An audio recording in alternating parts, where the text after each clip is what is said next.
हम कथा सुनाते साईं शिरडी धाम की, हम कथा सुनाते साईं शिरडी धाम की।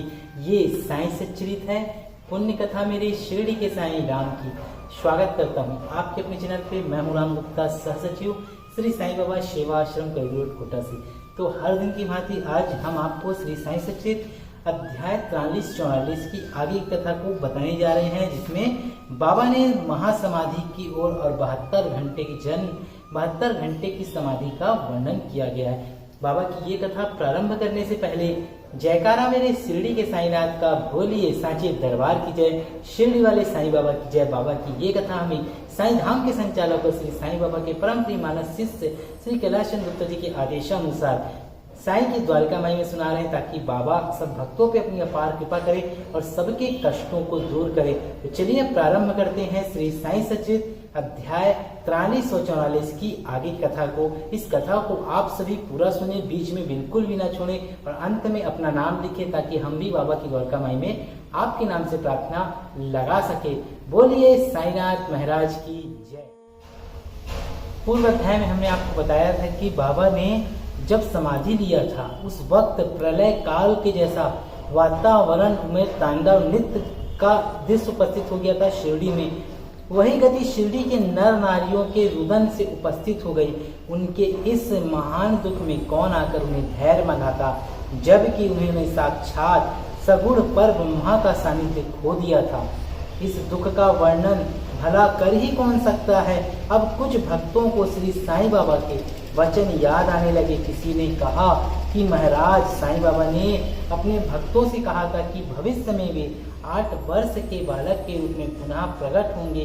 कृष्णावतार में भी चक्रपाणी भगवान विष्णु ने ऐसी ही लीला की थी। श्री कृष्ण माता देवकी के सामने 8 वर्ष की आयु वाले एक बालक के रूप में प्रकट हुए, जिनका दिव्य तेजोमय स्वरूप था और जिनके चारों हाथों में आयुध शंख चक्र गदा और पद्म सुशोभित थे।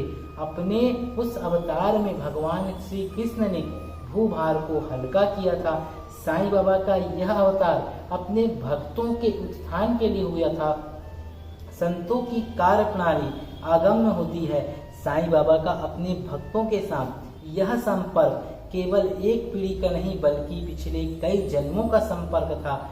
ऐसा प्रतीत होता है कि इस प्रकार का प्रेम संबंध विकसित करके महाराज श्री साईं बाबा दौरे पर चले गए हैं और भक्तों को दृढ़ विश्वास है कि वे शीघ्र ही पुनः वापस आ जाएंगे। अब समस्या उत्पन्न हुई कि बाबा के शरीर की अंतिम क्रिया किस प्रकार की जाए।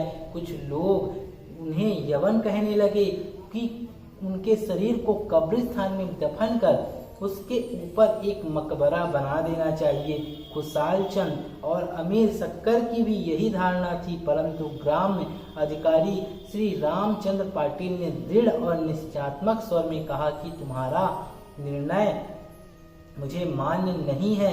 शरीर को वाड़ी के अतिरिक्त अन्यत्र कहीं भी नहीं रखा जाएगा। इस प्रकार लोगों में मतभेद उत्पन्न हो गया और यह वाद विवाद 36 घंटों तक चलता रहा। बुधवार के दिन प्रातःकाल बाबा ने लक्ष्मण मामा जोशी को स्वप्न दिया और उन्हें अपने हाथ से खींचते हुए कहा कि शीघ्र उठो बापू साहब, समझता है कि मैं मृत हूँ, इसलिए वह तो आएगा नहीं। तुम पूजन और काकड़ आरती आरंभ करो। लक्ष्मण मामा ग्राम के ज्योतिषी सामा के मामा तथा एक कर्मठ ब्राह्मण थे। वे नित्य प्रातःकाल बाबा का पूजन किया करते थे।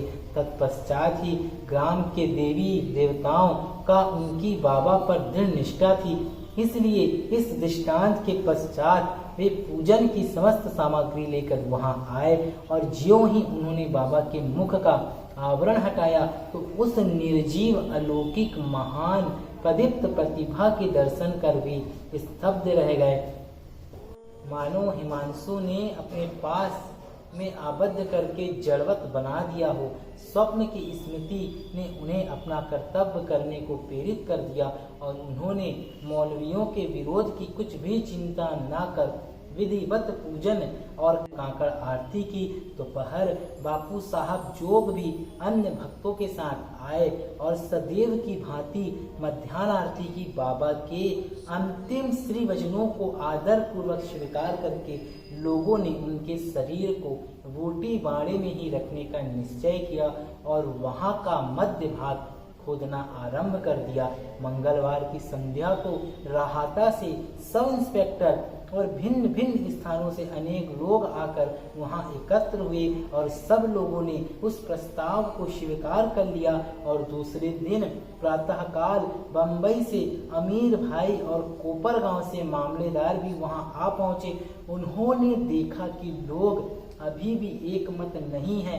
तब उन्होंने मतदान करवाया और पाया कि अधिकांश लोगों का बहुमत बाड़े के पक्ष में ही है।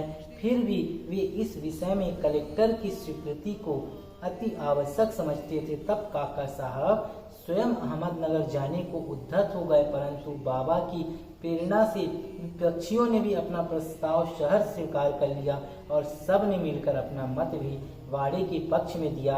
अतः बुधवार की संध्या को बाबा का पवित्र शरीर बड़ी धूमधाम और समारोह के साथ बाड़े में लाया गया और विधि पूर्वक उस स्थान पर समाधि बना दी गई जहां मुरलीधर का मूर्ति स्थापित होने को था।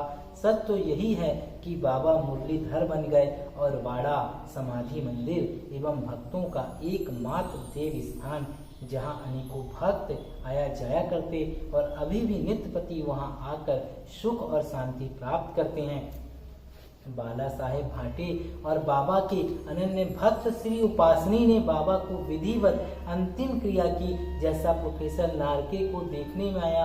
यह बात विशेष ध्यान देने योग्य है कि बाबा का शरीर 36 घंटे के उपरांत भी जड़ नहीं हुआ और उनके शरीर का प्रत्येक अवयव लचीला बना रहा, जिससे उनके शरीर पर से कफनी बिना चीरे हुए सरलता से निकाली जा सकती। आपने देखा कि बाबा ने जब समाधि ली तो उनका शरीर कैसे जड़ नहीं हुआ था और उनका हर शरीर का प्रत्येक अंग लचीला था। अगले पार्ट में हम ईंट का खंडन का आपको बताएंगे। तो श्री साई सचित अध्याय 43-44 की पावन कथा भी जारी है, अगले पार्ट में से संपूर्ण करेंगे।